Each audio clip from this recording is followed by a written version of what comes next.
Wow, that was your journey. Before I begin my talk, I, let me guess. The number one question on your mind right now would be, what on earth have I done with myself right before such an important event? Long story short, I broke my ankle bone playing soccer. Tragic it may sound, I was so happy I finally got to go outside and play sports, go in person for classes, mask on, of course, and see all the lovely faces here today. In fact, raise your hand if you ever want to go back to lockdown again. I bet this is the only time teachers are happy to see no hands raised. Quarantine was tough, wasn't it? That's the reality of a divide. In this case, a physical one.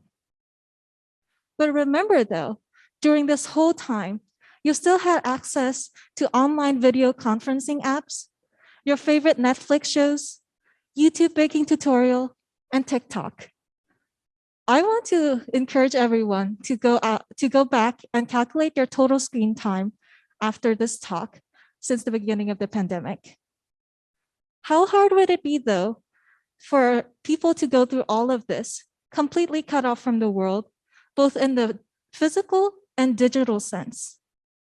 Yet in America alone, 44 million US households lack access to a standard broadband connection, according to FCC's December 2018 Internet Service Access Report.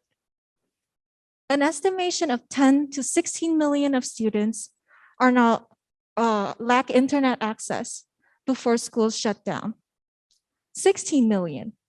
That's the number of students that can fit 150 Michigan stadiums, are facing extreme educational challenge due to an invisible barrier we call Wi-Fi. We might have to rename the internet to call it the exclusive net. The physical divide was tough, but it can easily be seen, easily felt, and therefore enters in our daily conversation. But what about the less obvious, but equally critical digital divide? Have you even heard these two words in the same sentence? Let's try to define it. According to the Harvard Business Review, the digital divide is loosely understood as the gap between people with reliable internet access and those who don't. Here's a fact, but a not so fun one. The US is not the only one dealing with this problem. In Africa, out of a population of 884 million residents, only 4 million are internet users. That's 0.4%. The odds of you living in Africa and having just the necessary equipment to see this TED Talk is even lower than the odds of getting into Stanford, Harvard, or any other nearly impossible elite colleges you can name of. But enough of the depressing data. Let's switch gears to something more uplifting. I want you to close your eyes and picture a hero. What characteristics does your hero possess? Raise your hand if your hero can fly, wears a metallic suit, or move objects with their mind. I must admit, I envy Spider-Man's ability to shoot webs and attach himself from building to building. I wouldn't have to crutch to class anymore. Glamorous these depictions of superheroes in movies can be, I myself find much more charm in a different type of hero. Those that wear rustic shirts and rustic sandals, their feet stuck deep in muddy trails, but their vigorous hearts and determined eyes kept them walking up nearly 10 miles up a mountain trail to a deserted warehouse, not even located on Google Maps. Why would someone waste so much energy walking up the treacherous mountain trail to a warehouse? The people here, temporary sites like these, however, are the hopes of thousands of kids across the Northwest Mountain Range in Vietnam in gaining access to an education.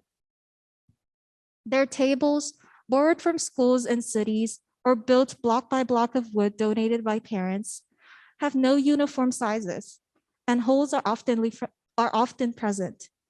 It's like playing Temple Run.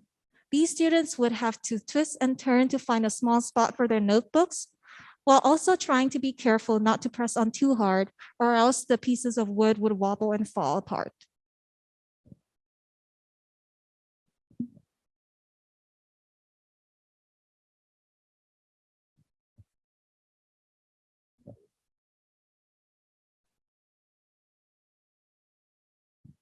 Wi-Fi and laptops are therefore out of question. In the case of avalanches, where huge rocks cover the only road, block the only road that connects school from home, and 6-year-olds would have to wait behind with their teachers for electricity to be restored and roads to be fixed.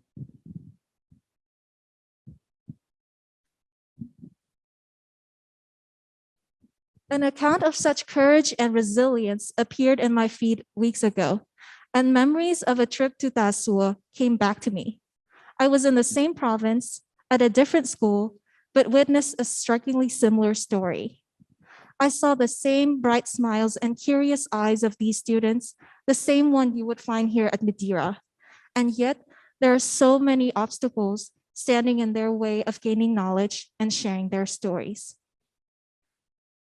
The true extent of the digital divide is often underappreciated. Agencies like the FCC have spent years paying companies to expand access, but currently there are no US law that requires internet service providers to cover all families in the countryside. So there are some that don't even have the option of subscription.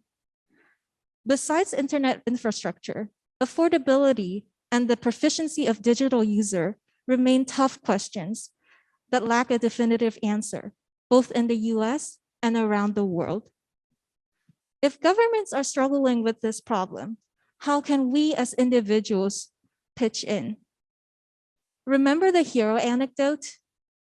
Heroes aren't born, they're made. And standing here today, or rather sitting here, I want to appeal to more heroes to reveal themselves. Politicians, businesses, everyone can be heroes. I have seen so many heroes in a country smaller than the size of California. Heroic teachers trekking mountains, heroic business leaders building residence halls and stretching internet cables across oceans, and heroic individuals donating desks, chairs, laptops, anything that can fit in their minivans. And seeing these kids in new clothes, sitting at new chairs, their first click on the internet that connects them with the world, these memories delight me. But at the same time, I'm reminded that there are so many others still cut off from the digital grid. Everyone can be heroes. So I want to end this talk with everyone pitching in and giving a hand to serve justice to families here in the US, in Vietnam, in Africa, so that more smiles can be seen and more ideas can be spread, just like the mission of TEDx. Thank you.